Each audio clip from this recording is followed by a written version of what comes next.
Ya poco a poco vais entrando. Muy buenas, maestro, ¿qué tal? ¿Me oyes? Sí, ¿qué ¿Cómo tal? estás, ¿Cómo maestro? estamos? Se corta bastante. ¿Se corta? Vale, un momento, voy a ver. Sí. Voy a ver si mejoro.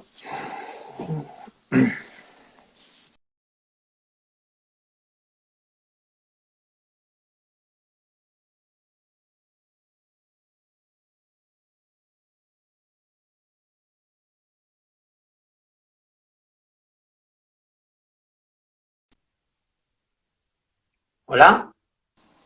¿Qué tal? Vale, ¿ahora se me oye? Sí, sí, se te oye bien. Creo que ahora poniendo los datos, ahora sí que va a funcionar. Bueno, Fernando, lo primero de todo, ¿cómo estás? Muy bien, ¿qué tal? ¿Cómo estás tú, Pues, Víctor?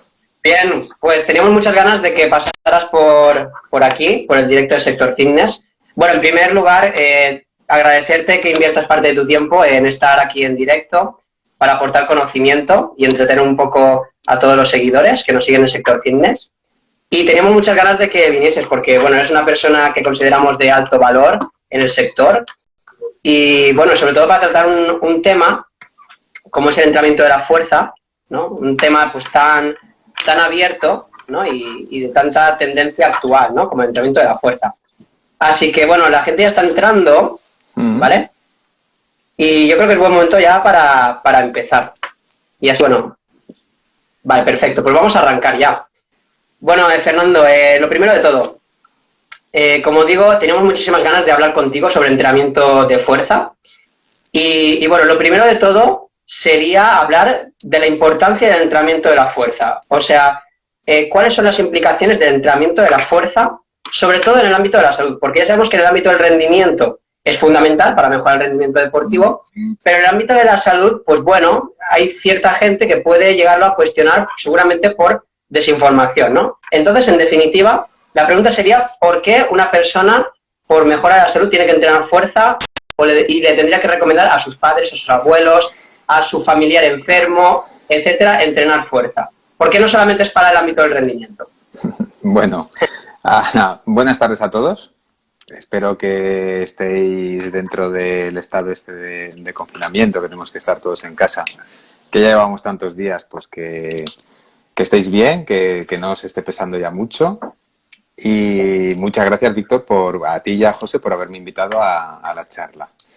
Bueno, ¿que por qué tenemos que trabajar fuerza? Bueno, pues porque la fuerza es todo. Ya lo dice la película de Star Wars, que la fuerza te acompañe, ¿no? Y sí, pero bueno, siempre que sea el lado bueno de la fuerza, no el lado oscuro. Aunque a veces el lado oscuro tampoco está nada mal. A Bueno, ver, el tema de la fuerza es básico por una sencilla razón. Si tú te quieres levantar de una silla, ¿qué tienes que hacer? Aplicar una fuerza. Si tú quieres subir escaleras, ¿qué tienes que hacer? Aplicar fuerzas. Si tú quieres bajar escaleras, tienes que aplicar fuerzas.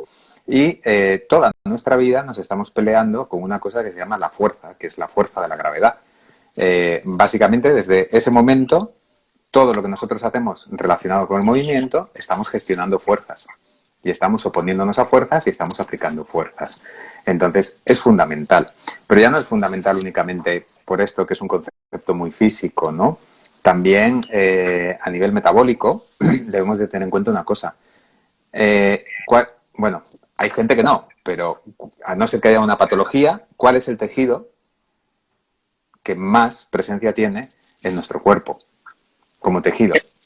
el muscular. El tejido muscular. Evidentemente, si hay patologías, pues a lo mejor el tejido adiposo superará al muscular, pero si no hay patologías, lo lógico es que el tejido muscular supere, ¿no?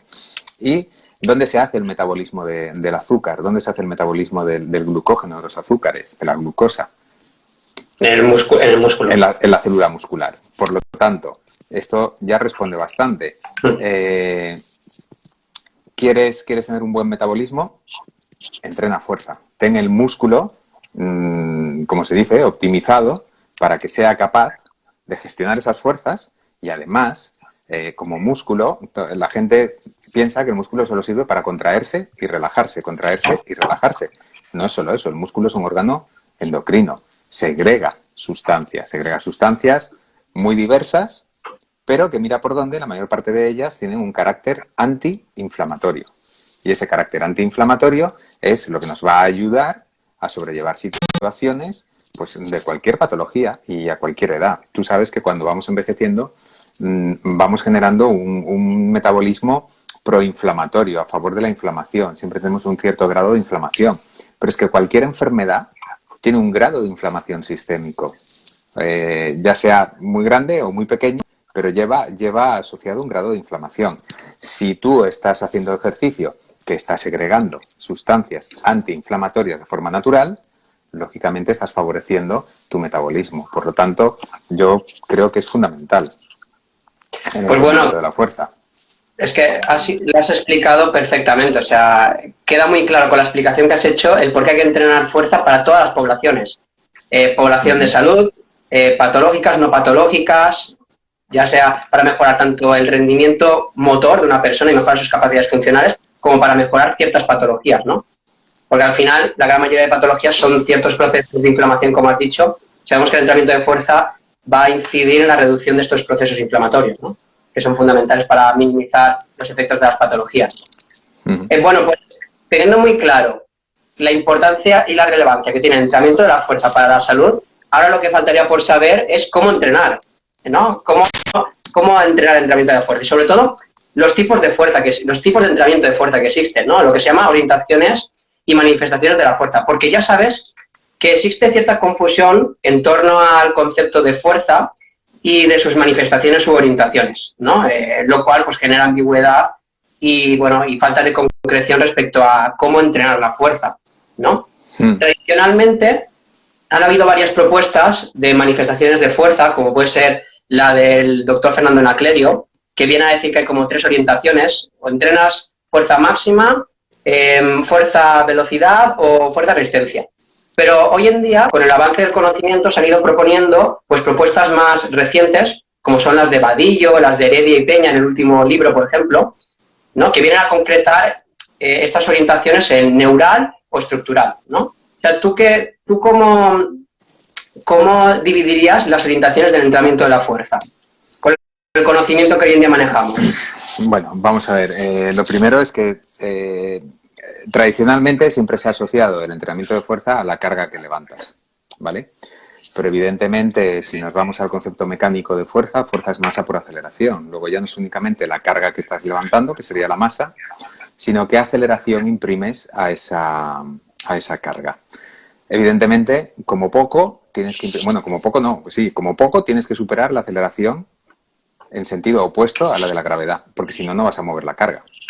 Luego, ya de por sí, cualquier cosa que quieras levantar, si yo quiero levantar este boli, le tengo que imprimir más de 9,81 metros por segundo cuadrado, porque si no meto esa aceleración, el boli se quedaría ahí abajo, que es la fuerza con la que me atrae la gravedad, ¿vale? Entonces, esto lo tenemos luego que mezclar con otros conceptos, que son los conceptos fisiológicos, el concepto de tensión muscular, y se mezclan muchas cosas, ¿no? Y luego, al final, yo creo que todos hablan de lo mismo. Cuando unos dicen, vamos a hablar fuerza-velocidad, por ejemplo, o vamos a hablar fuerza-resistencia, bueno, pues estamos hablando de ver qué tipo de carga manejamos. Si manejamos cargas altas, manejamos cargas bajas, ¿vale? Y lo importante, como tenemos que meterle el concepto aceleración, el trabajo de fuerza, sí o sí, tiene que venir dado por un equilibrio entre la masa que quieres mover y la aceleración que eres capaz de imprimir. Por lo tanto, vamos a estar trabajando siempre fuerza máxima, porque cualquier objeto que tú muevas lo tienes que mover a la máxima velocidad posible, con tu máxima aceleración posible, en la fase concéntrica. Estamos hablando de fase concéntrica, ¿vale? Del movimiento. Entonces, bueno, González Vadillo fue el primero en hablar de este tema. Concepto. Y tiene todo el mundo, es fuerza máxima. Tú siempre estás trabajando fuerza máxima. Lo que pasa es que hay una fuerza máxima para cada carga que tú eres capaz de mover. El lanzador de béisbol, ¿qué es lo que quiere? ¿Cómo sabemos que gana fuerza el lanzador de béisbol? Pues porque la pelota, que siempre pesa lo mismo, la lanza con más aceleración, o sea, a más velocidad. Por lo tanto, tenemos que incluir el concepto velocidad o aceleración dentro de lo que es la ecuación de la fuerza o del concepto fuerza, y evidentemente lo que vamos a trabajar siempre es la fuerza máxima. Luego, sí. Otra cosa, si hablamos de ejercicios, podemos hablar de la carga máxima que manejo en un ejercicio o el tanto por ciento sobre la carga máxima que soy capaz de mover en ese ejercicio. O sea, está claro que si tu intencionalidad es siempre aplicar la máxima fuerza ante una carga, siempre estás entre la fuerza máxima. Fuerza máxima. Porque tu objetivo es aplicar la máxima fuerza ante una carga. Simplemente yo dividiría dos orientaciones, una orientación neural y una orientación estructural en función de la fatiga que tú experimentes en el entrenamiento. O sea, Bueno, dos dentro orientaciones. Podemos hablar también de una tercera orientación, que sería la metabólica, ¿no? Exacto, sí, o sea, básicamente, por ejemplo, en la última propuesta de Peña y Heredia me parece pues muy... Cortado, no sé si... ¿Se oye? Ahora. Es que Sí, por ejemplo, pues para concretar, a mí me parece muy razonable y totalmente lógico, pues dividir dos orientaciones. En las dos siempre deberías de aplicar la máxima fuerza ante una carga, aunque en la orientación neural deberás de experimentar un carácter de esfuerzo medio-bajo y en la orientación estructural un carácter de esfuerzo mayor, ya que el objetivo es buscar la hipertrofia. Y luego habría una tercera orientación que sería la que tradicionalmente se conoce como orientación metabólica, que según estos autores sería simplemente hacer un ciclo de acondicionamiento neuromuscular, que sería como un ciclo de acondicionamiento físico previo a una de estas dos orientaciones. O sea, simplemente habrían como dos orientaciones del entrenamiento respecto a las tradicionales, que hay muchísimas más, ¿no? Y yo lo veo totalmente lógico, que es básicamente lo que tú has explicado. Al final lo que tienes que hacer es trabajar en toda la línea o en toda la recta carga-velocidad. Entonces tú tienes que manejar cargas altas, tienes que manejar cargas medias y tienes que manejar cargas bajas. Tienes que ser capaz de aplicar mucha fuerza, por decirlo de alguna forma, mucha fuerza a muy poca velocidad, que son las cargas altas, aunque tu intención de velocidad es la máxima, o aplicar mucha fuerza a mucha velocidad, que es cargas normalmente bajas. Eso es lo que debes de hacer. ¿Para qué? Para incrementar todo lo que es esa recta, esa línea carga-velocidad y ir desplazándola hacia arriba y hacia la derecha. De esa forma ganas en todo el espectro de la fuerza. No hay que limitarse, desde mi punto de vista, no nos tenemos que limitar únicamente a trabajar las cargas. No, mira, yo como hago fútbol, pues voy a trabajar cargas bajas, ¿no? Porque mis requerimientos de fuerza, no, perdona, tus requerimientos de fuerza son requerimientos de fuerza máxima. Por lo tanto, tienes que ser capaz de trabajar fuerza máxima a cargas bajas y fuerza máxima a cargas altas. No, yo no entiendo eso que haya que trabajar con cargas exclusivamente bajas o cargas medias o cargas altas. No, trabaja toda la línea, mejorarás toda la línea. Eso es. Y en el ámbito de la salud, Fernando, entre, por ejemplo, una orientación neural, lo que requeriría una experimentación de una fatiga baja, y una orientación estructural, ¿cuál de las dos orientaciones tendría mayor efecto para mejorar la salud? ¿Tú cuál de las dos orientaciones recomendarías a una persona que busca mejorar su salud? ¿Una orientación neural o estructural? Bueno, vamos a ver. Al final se ha comprobado que lo que más mejora a nivel funcional, que sabes que hay unos condicionantes luego funcionales, por ejemplo, como puede ser un salto, es trabajar a la máxima velocidad posible, ¿vale? Entonces, eso es inapelable. Y incluso a nivel de tercera edad, si se puede hablar de tercera edad, personas mayores, también se ha visto que las adaptaciones que suelen tener las personas mayores suelen ser más neurales que por hipertrofia. Y en los niños también, que antes de llegar a la pubertad, pues suelen ser adaptaciones más neurales. Por lo tanto, yo trabajaría siempre, o intentaría trabajar siempre, adaptaciones neurales. La adaptación estructural ya viene asociada. Claro, viene asociada siempre y cuando tú seas capaz de trabajar en todo el espectro de la recta. Si solamente trabajas en un espectro de alta velocidad y poca carga, ahí seguramente no tendrás tantas adaptaciones a nivel de hipertrofia, por decirlo de alguna forma, de ganancia de masa muscular. Pero también es verdad que es lo que se ha visto, que de cara a la salud lo más importante es la fuerza. Tú cuando vas al médico, ¿qué te hace? Lo que te hace es que aprietas un dinamómetro de mano. Cuanto más fuerte estás, más esperanza de vida tienes. Y ahí no depende de lo musculado que estés, la cantidad de masa muscular que tengas, ¿no? Entonces, como se está viendo que el tema de la cantidad de fuerza y no la cantidad de masa muscular es lo que es más importante de cara a la salud. Efectivamente. Bueno, Fernando, este planteamiento que hablas del entrenamiento de la fuerza teniendo en cuenta la velocidad de ejecución viene dado por un nuevo paradigma que se ha abierto en el entrenamiento de la fuerza en la última década, ¿no? Y de ahí han salido metodologías del entrenamiento novedosas como es el entrenamiento de la fuerza basado en la velocidad y el perfil fuerza-velocidad. Nos han preguntado mucho estos días sobre estas dos metodologías y nada, quisiera preguntarte que de forma muy breve explicaras en qué consiste el entrenamiento de la fuerza basado en la velocidad.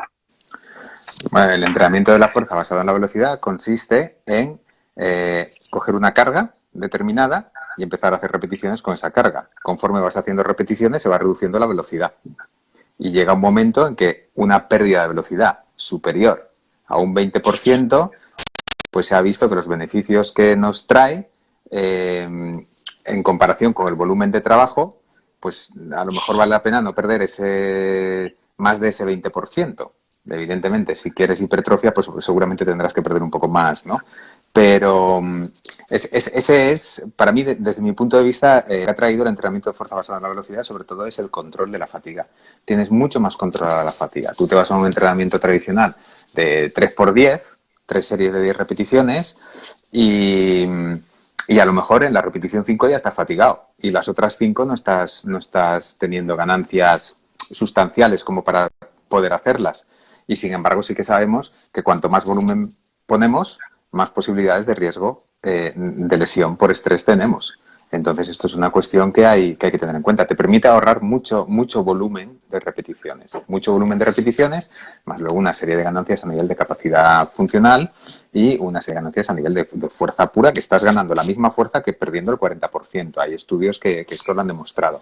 Entonces, claro, si tú tienes el mismo efecto del entrenamiento haciendo la mitad de repeticiones, pues solamente por la cantidad de repeticiones que ahorras ya te vale la pena. Pero es que además, como las adaptaciones son neurales, a nivel funcional, estás teniendo beneficios por encima de lo que sería perder más velocidad. Realmente yo lo que veo es un adelanto en el tema de lo que es el control de la fatiga. Y al final, hoy en día, ¿qué es entrenar? Entrenar es gestionar la fatiga. Eso es. Desde mi Totalmente. punto de vista. Sí, al final, como dice Vadillo, somos dosificadores de fatiga, ¿no? Y Sí, bueno, pero lo dice todo el mundo y luego sí que es verdad que tú has dicho un nuevo paradigma. Yo es que no he visto a nadie cuando levanta cargas por encima del 80% moverlas a baja velocidad. O sea, todo el mundo. Tienes que imprimirle mucha aceleración. la Luego, máxima que puedas. yo Claro. simplemente para mí sería un cambio de terminología, ¿no? Decir, mira, no digas voy a entrenar fuerza-resistencia, porque no estás entrenando fuerza-resistencia, no estás entrenando fuerza-velocidad, lo que se está entrenando es fuerza máxima, cada carga su fuerza máxima, pero al final no va a cambiar tanto la forma de entrenamiento, excepto que vamos a tener mucho más controlada la fatiga y vamos a reducir el volumen, o sea, la cantidad de tiempo que pasamos entrenando. Que esto a mucha gente no le gusta, ¿eh? Que mucha gente lo que le gusta es pasar horas. Efectivamente, pues sí, principalmente yo diría que una de las grandes aportaciones que tiene el entrenamiento de la fuerza basado en la velocidad es la del control de la fatiga. Otra sería, pues, para que no se nos escape ninguna y quede resumido, diría que hay tres, ¿no? Pues la primera es la de poder estimar la intensidad, o sea, porque sabemos que mediante la velocidad podemos estimar, pues, con una alta relación la velocidad y el porcentaje del RM, entonces con ello podemos estimar la intensidad. En segundo lugar, lo que comentas, podemos controlar la fatiga y el volumen. Y en tercer lugar, también incluso podemos, con esta metodología, evaluar el entrenamiento de la fuerza. Porque como ya has comentado anteriormente, si una carga la desplazas, una carga absoluta, eres capaz de desplazarlo con un periodo de entrenamiento a más velocidad, es que en ese periodo de entrenamiento has ganado fuerza. Has ganado Así que fuerza. diría que esas son las tres principales, por resumirlo, aportaciones del entrenamiento de la fuerza basado en la velocidad. La valoración es un punto, es también uno de los puntos fuertes. Para mí es quizá en estos momentos tienen mucho más cuerpo de conocimiento lo que es el tema de valorar la ganancia de fuerza a través de la medición de la velocidad.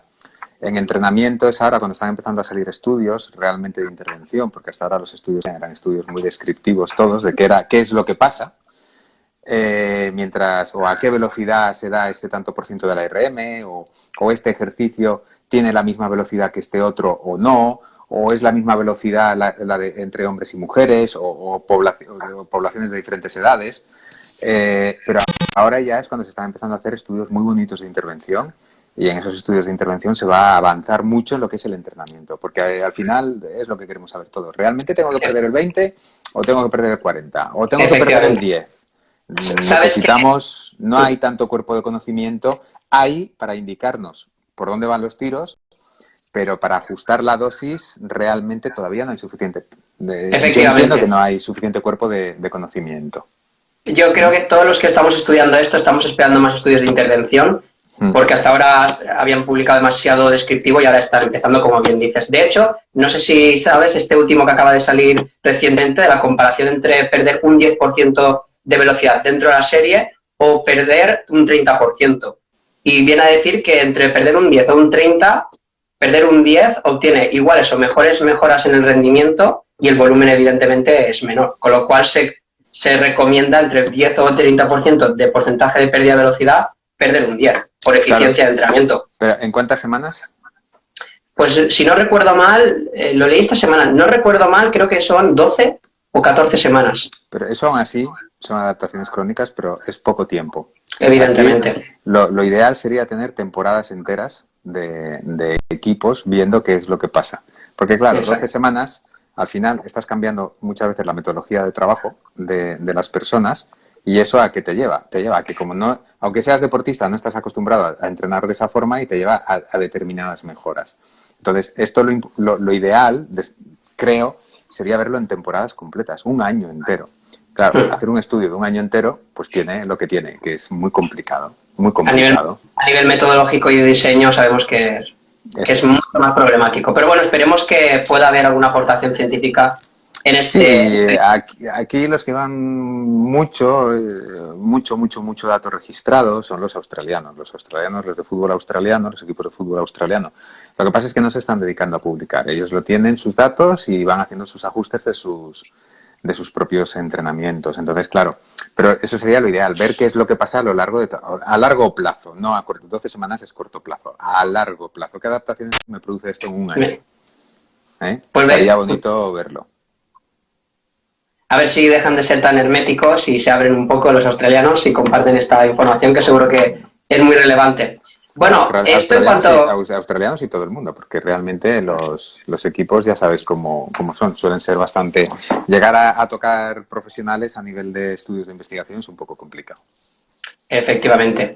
Pues bueno, esto en cuanto al entrenamiento a la fuerza de velocidad, que también aprovecho para decir que este sábado tenemos un congreso virtual que precisamente voy a hablar sobre esta metodología y daré las claves y de manera más profunda explicaré cómo entrenar con esta metodología, ¿no? Pero bueno, luego quedaría la otra metodología, ¿no? Que tiene muchas similitudes con esta y una alta relación, que sería la del perfil fuerza-velocidad. O sea, ¿en qué consiste esta metodología, Fernando? ¿Y qué aportaciones tiene para el entrenamiento de la fuerza? Bueno, el perfil fuerza-velocidad, mucha gente confunde el perfil fuerza-velocidad con el perfil carga-velocidad. Son dos cosas distintas. El perfil carga-velocidad es aquel que estima las velocidades de cada tanto por ciento de la RM con la que estamos trabajando, o sea, de la carga, la velocidad de la carga, y su tanto por ciento. Y el perfil fuerza-velocidad es aquel que estima si en un momento dado vamos descompensados de que deberíamos trabajar con cargas más altas o con cargas más livianas. Porque al final se trata de aplicar fuerza con cargas livianas a muchísima velocidad o aplicar fuerza con cargas muy elevadas también a muchísima velocidad, porque todo lo tienes que hacer con la máxima velocidad posible. Pero lo que hace es crea un perfil, por decirlo de alguna forma, idílico. El modelo que sacó Samocino te crea un perfil idílico, y a través de una serie de mediciones, como es la longitud de las piernas, la longitud del contramovimiento hasta el suelo, desde la cadera hasta el suelo, en la parte más baja del salto en contramovimiento, y un test incremental de cargas, te genera tu perfil propio y lo compara con el perfil que deberías tener. Entonces, ¿qué es lo que se ha visto? Pues lo que se ha visto es que tenemos perfiles con, por decirlo de alguna forma, con déficit de fuerza, cuando se dice fuerza de altas cargas, o déficit de velocidad, que realmente no es déficit de velocidad, es déficit de fuerza con bajas cargas, ¿vale? Eso es. Porque no lo aplico a la máxima velocidad posible, o lo que sea. O si por el contrario lo tienes compensado. Entonces, si tú tienes, por ejemplo, un déficit de fuerza con cargas altas, pues empiezas a trabajar con ejercicios que te permitan mover cargas muy elevadas, empiezas a trabajar con cargas muy elevadas, vas compensando el perfil y al compensar el perfil, ¿qué pasa? Pues que eres capaz de, la resultante de esa compensación del perfil es que la potencia que se genera cuando tú estás haciendo un ejercicio de piernas es mayor. Y la potencia es fuerza por velocidad, o sea, ¿a qué velocidad aplicas la fuerza? ¿Mm? Pues bueno, respecto a esta metodología, a mí me parece muy interesante y es que tanto VBT como perfil fuerza-velocidad están interrelacionadas, ¿no? Y me parece muy interesante las aportaciones que hace el perfil fuerza-velocidad para el entrenamiento de la fuerza.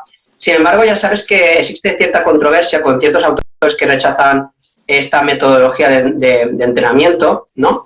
Entonces, ¿por qué crees que el perfil fuerza-velocidad puede tener, pues, puede aportar un entrenamiento más orientado al objetivo que el entrenamiento basado en las necesidades de fuerza que propone, por ejemplo, Vadillo? Bueno, yo creo que, a ver, vamos a ver, esto es como siempre, si tú solamente tienes unas gafas de color azul, vas a mirar siempre a través del color azul. Si tú tienes unas gafas color arco iris, mirarás a través del color arco iris, ¿vale? No nos podemos cerrar nunca en nada porque ya llevan bastantes años tanto el modelo perfil fuerza-velocidad como carga-velocidad y es lo que dices tú, es que está interrelacionado. Entonces, vale, ¿qué es? ¿Que no quieres que se diga tienes déficit de velocidad?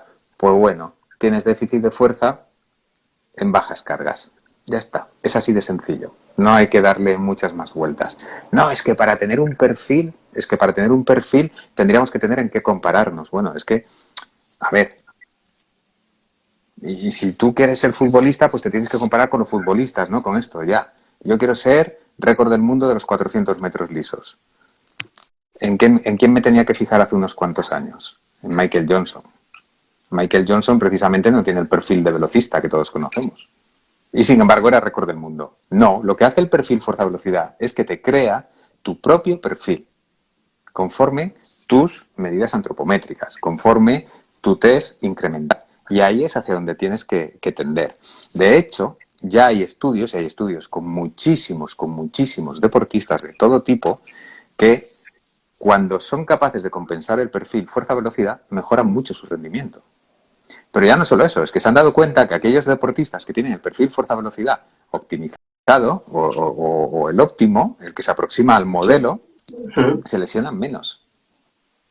Y no es que se lesionan menos, es que además duran bastante más compitiendo. Son capaces de aguantar más compitiendo. No tienen ese desgaste competitivo. Y luego, si te vas a personas mayores, resulta que los mayores que tienen el perfil fuerza-velocidad optimizado, ves que las capacidades, una serie de capacidades funcionales, cognitivas, etcétera, etcétera, calidad de vida, etcétera, etcétera, etcétera, todos los marcadores son muy positivos. Sin embargo, si se empiezan a descuadrar esos perfiles, ya esos marcadores ya dejan de ser tan positivos.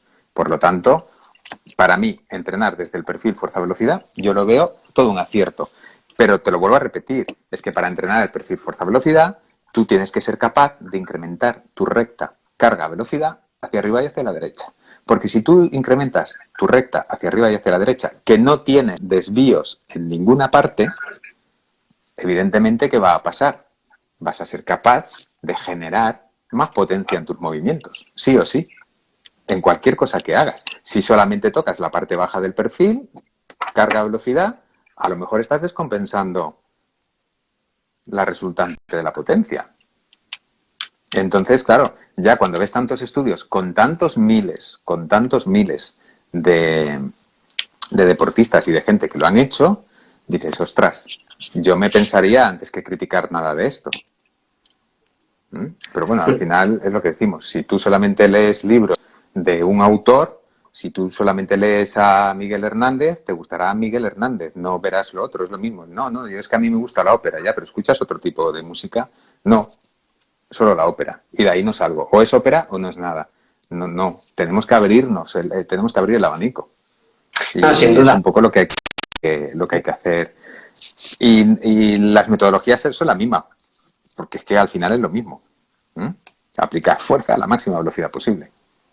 Pues, Fernando, nos preguntan si para el ámbito de la salud, para entrenar a personas de tercera edad, es necesario medir la velocidad de ejecución. O sea, en definitiva, sí habría que, como ya hemos comentado antes, habría que aplicar la metodología basada en la velocidad de ejecución para controlar variables como la intensidad o el volumen, ¿no? Que para eso usamos la velocidad. Vale. Bueno, a ver, no es necesario medirla con un encoder, pero sí que es necesario que la persona sea capaz de aplicar la máxima velocidad posible a cada carga que está moviendo, en la fase siempre en la fase concéntrica, ¿eh? Entonces, evidentemente, aquí hay un problema. Los ejercicios que realmente se ha estudiado ese perfil carga-velocidad no son tantos. Estamos hablando de 6-7 ejercicios en toda la literatura científica. Lo que no podemos hacer es ceñir nuestro entrenamiento a esos 6-7 ejercicios. O empezamos a sacar los perfiles carga-velocidad de todos los ejercicios que hay, habidos y por haber, o difícilmente vamos a poder decir, sí, es que esta es la velocidad. No. Lo que tienes que hacer es saber la pérdida de velocidad. Entonces, para eso sí que si pones un sensor, esa pérdida de velocidad está muy bien. Pero hay escalas, por ejemplo, Iker Bautista sacó una escala de percepción subjetiva de la velocidad. Vosotros mismos, tú estás trabajando en eso. Efectivamente. No puedo desvelar mucho sobre la investigación. No se puede desvelar mucho sobre la investigación, pero tú estás trabajando en eso.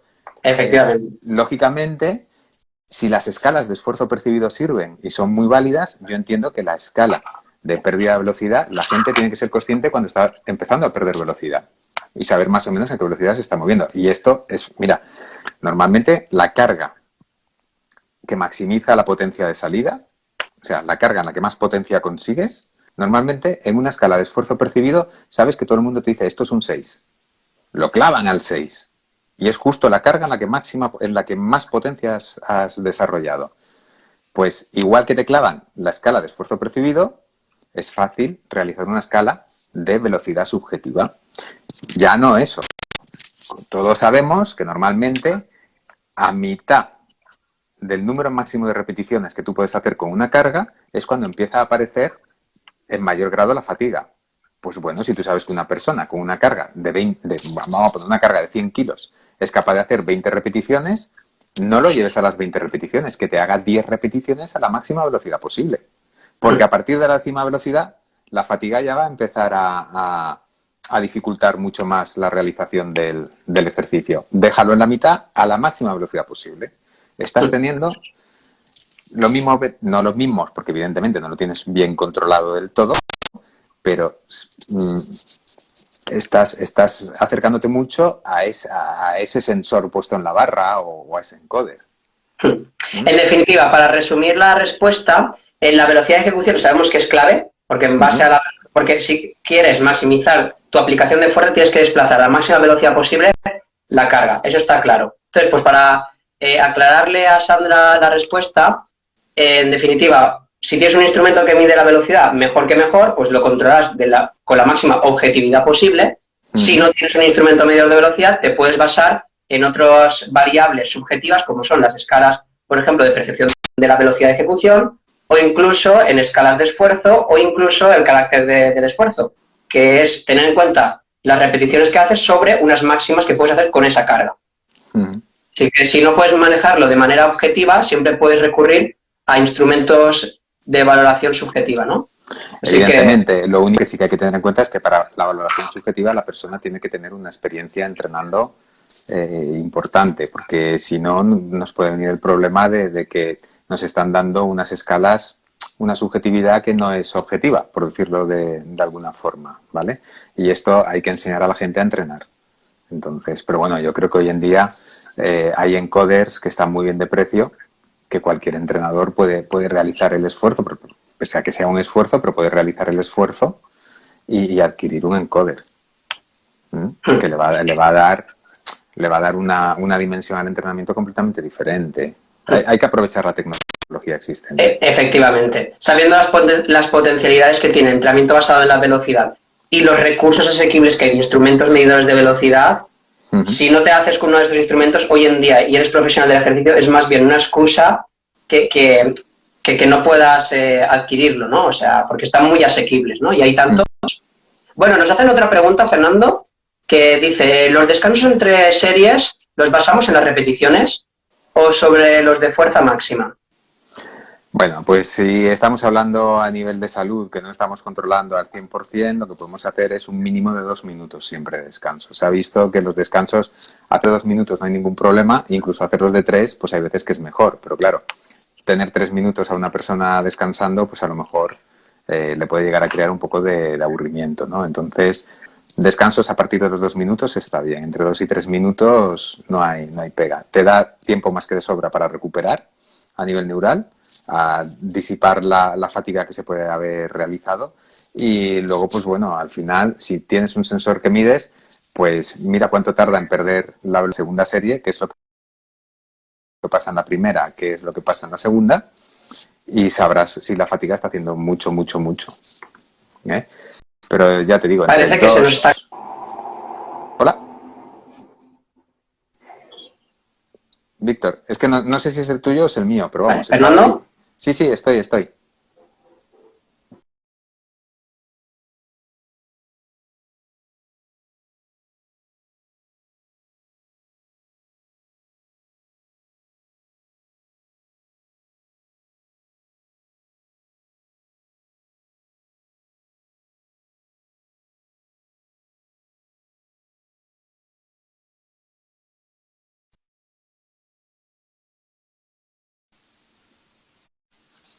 Estoy. No sé si es el tuyo Pues o es el mío.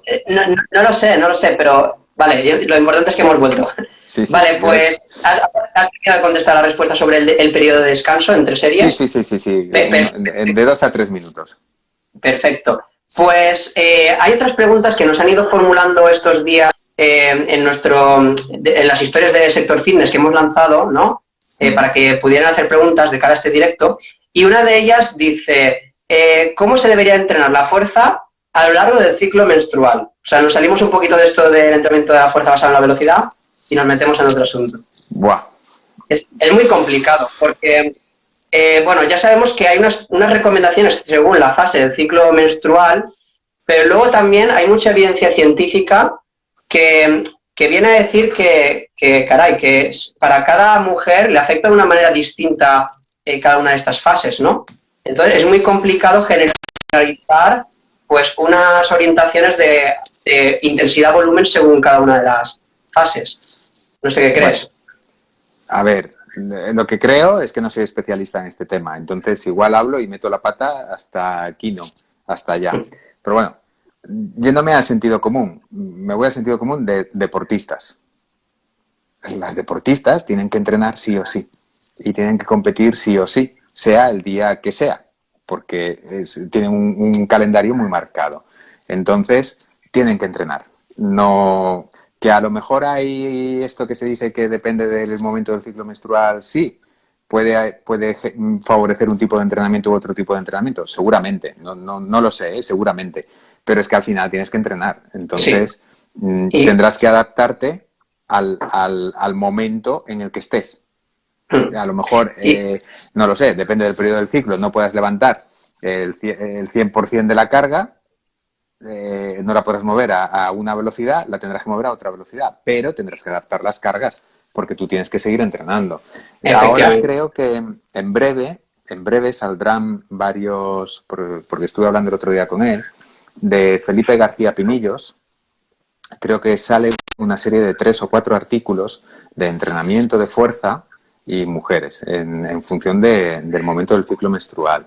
Entonces, yo os recomiendo que si seguís a Felipe, él en redes es Felipe García Pinillos, ahí seguramente sus artículos aclararán mucho, pero creo que va todo en la dirección de tienes que entrenar y sigue entrenando. Adapta las cargas, adapta los descansos, si ves que estás muy fatigada, descansa más, que hoy en día tenemos instrumentos para saber la fatiga en la que estás y ya está.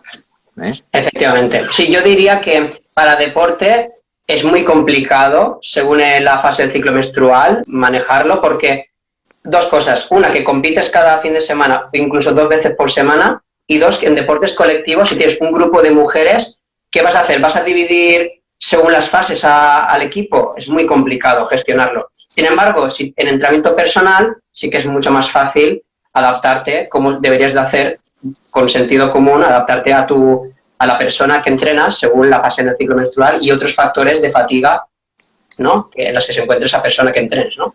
Ya, Lógico. pero si esa persona te va a entrenar solo 2 días por semana, ¿qué haces? Efectivamente. Pues Yo bueno, depende de lo los digo desde el objetivos. punto de vista de organización de lo que es el entrenamiento, ¿no? Lo otro, ya te digo, espero que salgan los artículos de Felipe. Empezaré a leer artículos de estos para ver y para enterarme. Pero yo con todas las mujeres que he entrenado, independientemente del momento que estuvieran, cuando tenían que entrenar fuerte, tenían que entrenar Entrenar. fuerte. A lo mejor ese día no levantaban 100 kilos, levantaban 90. Pero los 90 era lo que tenían que levantar para esa condición de ese día, en ese momento. Efectivamente. ¿Eh? Sí, sí. Efectivamente. Bueno, nos hacen otra pregunta Uh-huh. que plantean, ¿descansos activos trabajando con otra zona suave? O sea, no sé si se está refiriendo a que tú estás entrenando con una orientación y luego el entrenamiento, en vez de ser pasivo, el descanso, perdón, en vez de ser pasivo, es activo con otra orientación de menor intensidad. No sé si se refiere a eso, Sergio. Bueno, no lo sé si se refiere a eso. A ver, yo lo que haría sería a lo mejor intercalar microestiramientos de las propias zonas que estoy trabajando, a lo mejor intercalar un poquito de foam roller o de massage roller, pero, y esto es no basándome en nada científico, sino basándome en mi experiencia. Yo, cuando has tirado a la máxima velocidad posible, los 2 minutos te da lo justito para poder realizar el siguiente levantamiento. Entonces, bueno, anda, bebe agua, levántate un poco del banco y ya con eso ya te han pasado los dos Han pasado. minutos. Mm. Efectivamente. Otra pregunta que nos lanzaban en las historias es ¿cómo afecta el entrenamiento de fuerza al suelo pélvico? O sea, si una puede mejorar su fuerza y dos, si puede, por ejemplo, producir incontinencias urinarias o problemas, ¿no? De flacidez muscular, etcétera. Bueno, me vuelves a preguntar otra cosa que tampoco soy especialista, ¿vale? Complicado, Pero ¿eh? entiendo que si entrenas bien, será bueno para el suelo pélvico, si entrenas mal, será malo para el suelo pélvico, ¿vale? Entonces, sí que hay una cosa que esto está más claro que el agua. El tema del suelo pélvico, yo tengo mi propia teoría, ¿eh? Y mi teoría es que nuestro diseño no es para andar a 2 piernas, nuestro diseño es para andar a 4 patas. Como nuestro diseño es para andar a 4 patas y la evolución todavía no ha hecho el trabajo que tenía que hacer, pues la postura bípeda crea una serie de no voy a decir hiperpresiones, pero sí de presiones en la zona del suelo pélvico. Por lo tanto, al final hay que trabajarlo también. Una de las cosas que siempre nos habíamos olvidado cuando hablamos, al principio cuando hablábamos de trabajo abdominal parecía que solo existiera el recto abdominal. Luego pasamos al trabajo de core. Ya, pero es que el trabajo de core no es solamente la faja que nos rodea, es la faja que nos rodea, la parte que cierra la faja por arriba y la parte que cierra la faja por abajo. Entonces tú lo tienes que trabajar todo, tienes que compensar. Es como aquel que solamente trabaja piernas, piernas, piernas, no trabaja abdominales. Pues posiblemente tenga un problema en el pubis el día de mañana. Tienes que, lo que hemos dicho siempre, si el músculo está ahí, lo tienes que trabajar. Luego, ¿la forma en que se trabaja ese músculo? Pues no lo sé. A lo mejor es mediante las maniobras de Kegel, a lo mejor es mediante hipopresivos, a lo mejor es mediante simplemente gimnasia postural, que ya sabes que la gimnasia postural, el desplazar tu centro de gravedad un poquito hacia adelante, ya te está haciendo que estés contrayendo y que estés trabajando la musculatura. Entonces, eso ya dependerá de la estrategia de cada uno. Pero trabajarlo, hay que trabajarlo y lo teníamos muy olvidado. Sí. Efectivamente. Sí, yo diría que si para aquellas personas que requieran un trabajo analítico de la musculatura del suelo pélvico, pues deberían de entrar con una de los modos de entrenamiento que has citado, o si no requieres un entrenamiento analítico, sabemos que con el entrenamiento de fuerza en ejercicios principales, como puede ser una sentadilla o un peso muerto, haciendo una presión abdominal fuerte, sabemos que también vas a activar esta musculatura del suelo pélvico, ¿no? O sea que quiero decir que con el entrenamiento de ejercicios principales a cargas moderadas altas también vas a activar esta musculatura, ¿no? En buen grado. Bueno, no sé si nos lanzan de más. hecho, perdona que te corte, sí que es el caso de mujeres que han estado entrenando en el gimnasio que al principio de empezar a entrenar tenían un pelín de incontinencia urinaria, sobre todo en temas de esfuerzo, porque es que luego esa es otra. Incontinencias urinarias hay pues como el arco iris de todos los colores. Entonces, tenemos que ver dónde está el problema realmente, ¿no? Qué tipo de incontinencia es. Y sí que es verdad que sin hacer un trabajo muy específico han mejorado esa incontinencia, simplemente porque han empezado a entrenar fuerza, porque han empezado a entrenar posturalmente. Evidentemente, cuando estás entrenando fuerza, estás intentando mantener una técnica de ejecución del ejercicio y todo eso lleva a fortalecer en general. Vale. Luego, a nivel analítico, pues las técnicas que hayan. Efectivamente. Mira, nos lanzan otra pregunta, ¿vale? Dice, ¿qué pautas deberían de seguirse para valorar y empezar a trabajar fuerza en la tercera edad? Y habla de las variables del entrenamiento.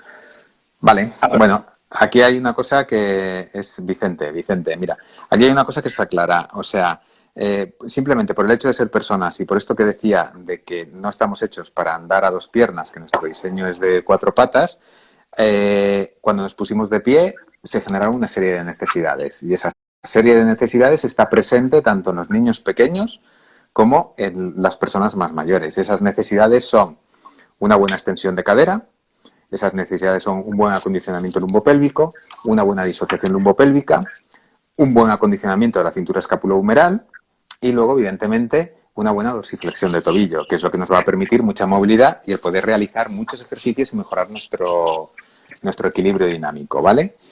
A partir de ahí, ¿cómo lo podemos valorar? Pues ya te digo yo que el 90% de personas tienen carencia en esas necesidades. Con que trabajes esas necesidades, ya estás cubriendo mucho las carencias de las personas. Y luego tienes que ver a nivel específico qué es lo que está pasando también. A nivel específico hay muchas baterías de test. La más común es el Senior Fitness Test, ¿vale? Exacto. Claro, lo que pasa es que hoy en día esas baterías, o algunas de esas baterías, se están quedando un poco flojitas en cuanto la condición física que están teniendo ahora mismo nuestros mayores. Es una condición física muy buena. Por lo tanto, cuando vemos que esas baterías se nos quedan cortas porque, oye, mira, es que en el test de levantarse y sentarse tenían que haber hecho 20, pero es que me ha hecho 40. Bueno, evidentemente ese test se ha quedado corto para esa persona. Pues a pasar a otro tipo de test. Yo a la gente que entrena conmigo hacemos test de RM sin ningún tipo de problema y a qué velocidad mueven. Y tenemos sacado los perfiles de cada uno de ellos y así sabemos si van mejorando o no van mejorando. Totalmente. También tenemos gente pues que la batería, la Senior Fitness Test, se queda, incluso es demasiado para ellos, no llegan a los valores normativos. Entonces, lo primero que tienes que hacer es mirar las baterías que hay establecidas. El Senior Fitness Test es muy buena. Que ves que cuando estás haciendo las pruebas mejoran en muchísimo los resultados que hay publicados, pues ya sabes que es que tus senior serán senior de edad, pero no son senior a nivel biológico, por lo tanto pasa a otro tipo de pruebas que puedes meter RM sin problema, ¿eh? Efectivamente. Y en el caso de que incluso no haría falta ni siquiera llegar a la repetición máxima, o sea, perfectamente la persona en el test progresivo de cargas puede llegar aproximadamente a un 80-85 y con esa carga ya te va a hacer una predicción, si usas un instrumento medidor de velocidad, de la carga que corresponde al RM. O sea que sí, claro, usando un instrumento ni siquiera hace falta exponerle al 1RM y se puede evaluar perfectamente el nivel de fuerza de una persona de tercera edad, ¿no? Muy interesante lo que has comentado. Pues bueno, Fernando, no te robamos más de tu tiempo. Te quiero dar las gracias por haberte pasado por aquí en el directo y hablar sobre el entrenamiento de la fuerza. Creo que ha sido muy, muy claro y has aportado muchísimo, ¿vale? Respondiendo a todas las cuestiones que hemos planteado. Así que, bueno, espero que nos veamos pronto, espero que todo vaya bien y nos veamos en la facultad. Pronto, a ver si nos vemos ya en los laboratorios, que la situación esta nos cortó varios estudios ahí. La gente no es consciente de a nivel científico el daño también que ha hecho el confinamiento y el parón de la productividad científica. Muchísimo. Bueno, nosotros tuvimos suerte porque eran estudios descriptivos. Sí. Al ser estudios descriptivos, pues por lo menos tenemos todo lo que se hizo antes que nos sirve. El problema son aquellas personas que estaban haciendo estudios de entrenamiento, de intervención, que se lo ha cortado por completo, porque claro, la condición física de las personas no va a ser para nada similar a lo que había antes. Entonces ahí sí que es una pena, porque habían estudios muy bonitos en marcha. Y habrá que volver a poner en marcha de nuevo. Sí. Bueno, simplemente decirle a todo el mundo que nos está viendo que este directo va a estar subido a YouTube íntegro para todo aquel que se haya quedado con alguna duda o quiera ir minuto a minuto repasando lo que hemos comentado. Va a poderlo ver en YouTube tranquilamente. Y también, como ya he comentado durante el directo, este mismo sábado habrá un congreso virtual en el cual una de las ponencias va a ser el entrenamiento de la fuerza basado en la velocidad de ejecución. Así que todo aquel que quiera profundizar y conocer las claves de esta metodología, pues tiene este congreso disponible para el día 2 de mayo, que es este sábado, como digo. ¿Vale? Así que, Fernando, nuevamente, gracias por haber estado aquí en el directo del Sector Fitness, en el café. Y bueno, cuídate y un abrazo. Lo mismo, cuidaros todos y en breve ya seguro que nos vemos por ahí, por la calle, ¿vale? Venga, bueno, un abrazo a todos. Un abrazo a todos. Hasta luego. Hasta luego.